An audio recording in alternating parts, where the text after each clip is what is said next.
8 साल पहले की बात है। हरीश और रीना की शादी को 2 ही साल हुए थे। छोटा सा किराए का मकान, पंखा भी मुश्किल से चलता था और बारिश में छत टपकती थी। रीना एक छोटे प्राइवेट बैंक में नौकरी करती थी और हरीश कभी छोटे मोटे काम करके, कभी ट्यूशन पढ़ाकर घर चलाने की कोशिश करता। रीना का सपना बड़ा था, उसे गाड़ियां, बड़े घर और ऐशो आराम चाहिए थे, लेकिन हरीश के पास था सिर्फ उसका संघर्ष और सपनों से भरा दिल।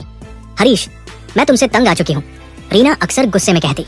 तुम्हारी ये गरीबी मुझे मार डाल रही है। मेरे सारे दोस्तों के पास कार है, उनके पति बड़े बड़े बिजनेस संभालते हैं, और तुम तो बस मेहनत करते करते अपनी जिंदगी बर्बाद कर रहे हो। हरीश चुप रहता।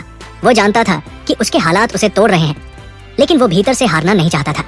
कई रातें वो अंधेरे में बैठकर सोचता, क्या सचमुच मैं नाकाम हूँ? क्या मेरी पत्नी सही कहती है? क्या मैं कभी बड़ा आदमी नहीं बन पाऊंगा? लेकिन उसके दिल में एक आग थी।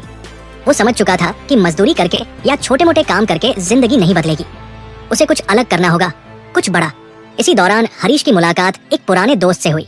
वो दोस्त स्टॉक मार्केट की बातें करता था। ग्राफ्स, चार्ट्स, सेंसेक्स, NSI, सब शब्द हरीश को किसी अजनबी भाषा जैसे लगते थे। लेकिन जब उसने सुना कि शेयर बाजार से पैसे कमाए जा सकते हैं, तो उसके दिल में एक नया सपना जगा। उसने रातों को इंटरनेट कैफे में बैठकर आर्टिकल पढ़ना शुरू किया, यूट्यूब पर वीडियो देखता, फ्री वेबिनार में शामिल होता। उसे समझ आया कि पैसा सिर्फ मेहनत से नहीं, समझ से भी बनता है। लेकिन ये खेल आसान नहीं था। रीना को जब पता चला कि हरीश शेयर बाजार सीख रहा है, तो वो हंसी उड़ा देती। तुम शेयर मार्केट? हरीश, तुम्हें तो मोबाइल तक ढंग से चलाना नहीं आता और तुम करोड़पति बनने का सपना देख रहे हो। मैं तुम्हारे सपनों में अब और नहीं जी सकती। वो रोज लड़ाई करने लगी। आखिरकार एक दिन उसने साफ कह दिया, मुझे तलाक चाहिए। मैं अपनी जिंदगी इस गरीबी में बर्बाद नहीं करना चाहती। हरीश टूट गया, लेकिन उसने रीना को रोका नहीं। उसने चुपचाप तलाक के कागज पर साइन कर दिए।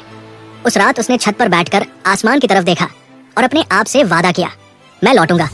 आज तुमने मुझे गरीब समझकर छोड़ दिया, लेकिन एक दिन यही दुनिया देखेगी कि गरीब समझा जाने वाला हरीश कितना ऊंचा उठ सकता है।